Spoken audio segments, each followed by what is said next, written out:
13ویں صدی کا جب آغاز ہوا تو امت مسلمہ بہت نازک دور سے گزر رہی تھی۔ دنیا کے نقشے پر ایک نئی سلطنت ابھرنا شروع ہوئی۔ انگریز خان کی قیادت میں منگولیا سے تعلق رکھنے والی فوج نے جب اپنی سلطنت کی توسیع کے لیے دوسرے علاقوں پر چلغار کی تو ایک طرف سے مشرقی ملک سے ابھرتے ہوئے وسطی یورپ تک جا پہنچی، دوسری طرف سے سائبیریا، برصغیر چین اور خطہ فارس تک اپنی طاقت کا لوا منوانے میں جلد کامیاب ہوئے۔ منگول والوں نے ظلم اور بربریت کی جو داستانیں رقم کی وہ رہتی دنیا تک اپنی مثال آپ ہیں۔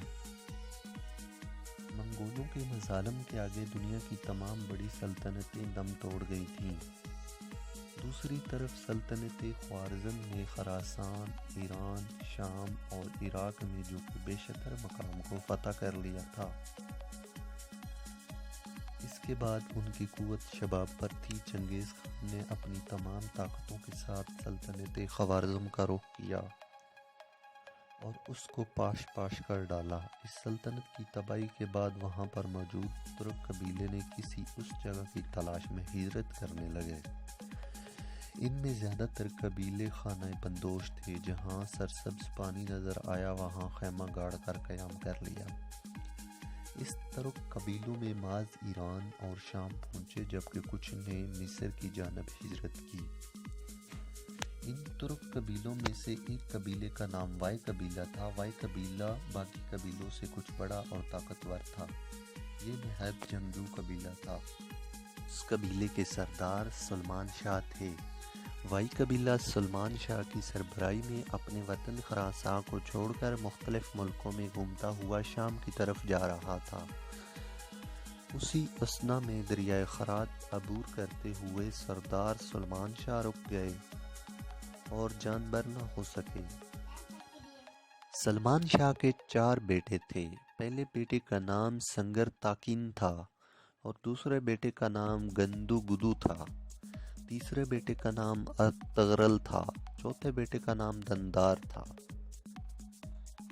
سلمان شاہ کی وفات کے بعد وائی قبیلہ منتشر ہو گیا۔ سنگر تاکن اور گندگو گدو اپنے اہل خانہ اور بہت سے صافیوں کے اہل ہمراہ اہلیت چلے گئے۔ جو لوگ بچ گئے انہوں نے ارطغرل غازی کو اپنی شجاعت اور بہادری کی وجہ سے وائی قبیلے کا سردار چن لیا۔ ارطغرل غازی نہایت بہادر، نڈر اور جنگجو شخصیت کے حامل تھے۔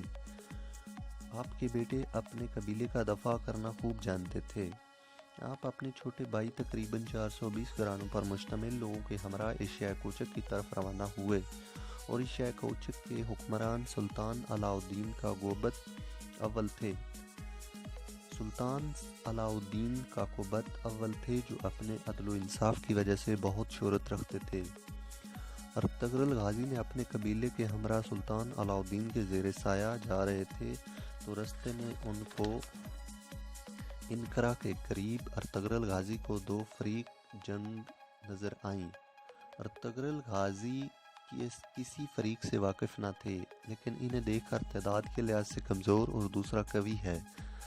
اپنے سواروں کے مختصر دستہ کے ساتھ ان کی مقصود تعداد 444 تھی۔ کمزور فریق حمایت کے لیے بڑھے اور ان اپنے تھوڑے سپاہیوں کے ساتھ اپنے مخالفین پر اچانک بہت تیز حملہ کر دیا۔ مخالف فوج تھم گئی اور سمجھی ان کو کہیں سے مدد مل گئی ہے اور یہ فوج جیتے جیتے ہار مان گئی۔ بعد میں معلوم ہوا کہ ارطغرل غازی نے فوج کا ساتھ دیا جو کہ علاء الدین کی فوج تھی۔ مخالفین کے بارے میں اختلافات پایا جاتا ہے کہ وہ آستینی فوج تھی۔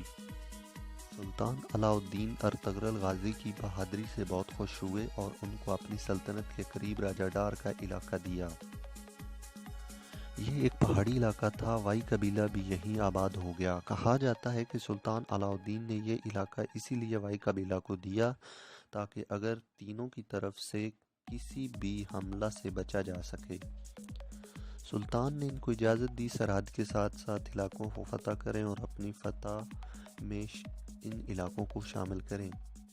یہ علاقہ قسطنطینیہ سلطنت کے بالکل ساتھ جڑا ہوا تھا۔ ارطغرل غازی نے کچھ ہی عرصہ میں اپنی شجاعت اور بہادری کا سکہ جما دیا۔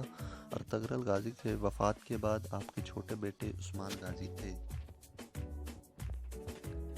عثمان غازی بھی اپنے والد کی طرح پکے مسلمان تھے، بہادر اور حوصلہ مند تھے۔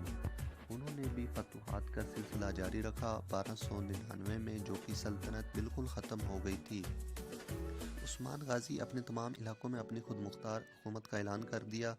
کمانستان سے عثمانی سلطنت قائم ہوئی۔ دنیا کے نقشے پر عثمانی سلطنت کا سورج طلوع ہوا، جو کہ تقریباً 615 سال تک چمکتا رہا۔ اس کی وسعت 3 براعظموں میں 2 کروڑ کلومیٹر تک پہنچی۔ اس عظیم سلطنت کے ہر سلطان کی عظیم لازوال داستان، تاریخی حقائق کے ساتھ ساتھ اگر آپ جاننا چاہتے ہیں تو ہمارے چینل بلیو سٹار کو سبسکرائب کریں۔ ارطغرل غازی کو سوت دفن کیا گیا۔ آپ کے بیٹے عثمان غازی نے وہاں ایک مسجد بھی تعمیر کروائی۔ ارطغرل غازی کا موجودہ مقبرہ سلطان عبدالوحید ثانی کے دور میں دوبارہ تعمیر کیا گیا۔ 1998 میں ترکمانستان کی دارالحکومت اشک آباد میں آپ کے اعزاز میں ارطغرل غازی مسجد تعمیر کی گئی۔ اور سیشن 2 میں آپ لو سٹوری دیکھیں گے کہ کس طرح ترکش کی شہزادیوں کی آپس میں لو سٹوری